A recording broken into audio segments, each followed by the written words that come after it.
ایک شخص نے حضور سے کہا کہ حضور مجھے کوئی وصیت کیجئے۔ حضور نے اسے ارشاد فرمایا کہ تو غصہ نہ کیا کر۔ اس نے پھر کہا مجھے وصیت کیجئے، تو آقا کریم نے پھر فرمایا غصہ نہ کیجئے۔ اس نے پھر کہا، یہ بات ایک بار نہیں، اس نے کئی بار حضور سے پوچھی۔ وہ کوئی اور وصیت طلب کرنا چاہ رہا تھا کہ یہ تو ٹھیک ہے، کچھ اور وصیت بھی کیجئے۔ اس سے ایک تو اس شخص کی ذاتی صورتحال ایسی ہوگی، اور دوسری یہ ہے کہ اس نصیحت کی اہمیت کے پیش نظر کہ غصہ جب انسان کو آتا ہے تو وہ مغلوب ہو جاتا ہے اور بہت غلط فیصلے کر بیٹھتا ہے۔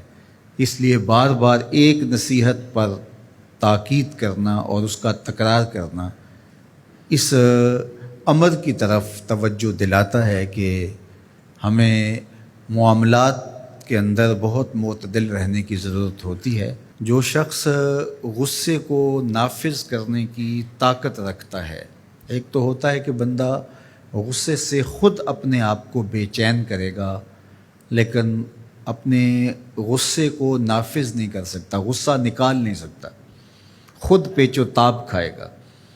لیکن یہ وہ شخص ہے جو غصے کو نافذ کر سکتا تھا، اس کے پاس طاقت تھی، لیکن اس نے اس کے باوجود غصے کو ضبط کیا۔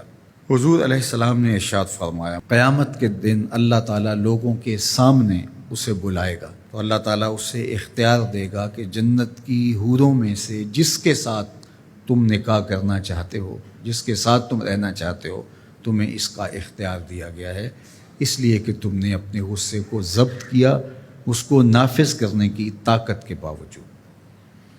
اور ایک روایت حضرت سلیمان بن سرد رضی اللہ تعالی عنہ سے مروی ہے، کہتے ہیں کنت جالسا مع النبی صلی اللہ علیہ وآلہ وسلم، میں حضور علیہ السلام کی مجلس میں بیٹھا ہوا تھا۔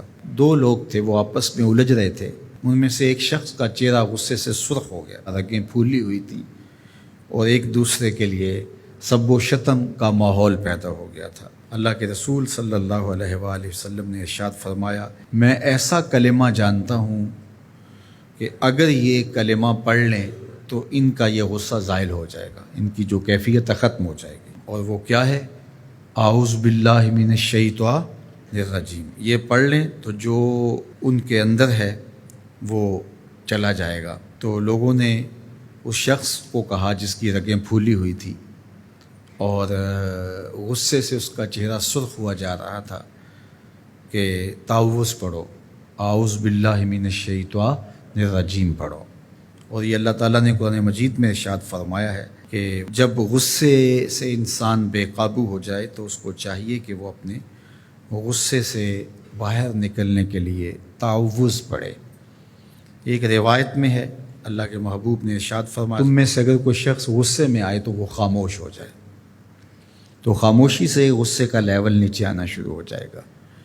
اور ایک روایت میں ارشاد فرمایا، جب تم میں سے کوئی شخص غصے میں ہو تو وہ کھڑا ہوا ہو تو وہ بیٹھ جائے، اور اگر اس کا غصہ اس سے زائل ہو گیا تو ٹھیک، ورنہ لیٹ جائے۔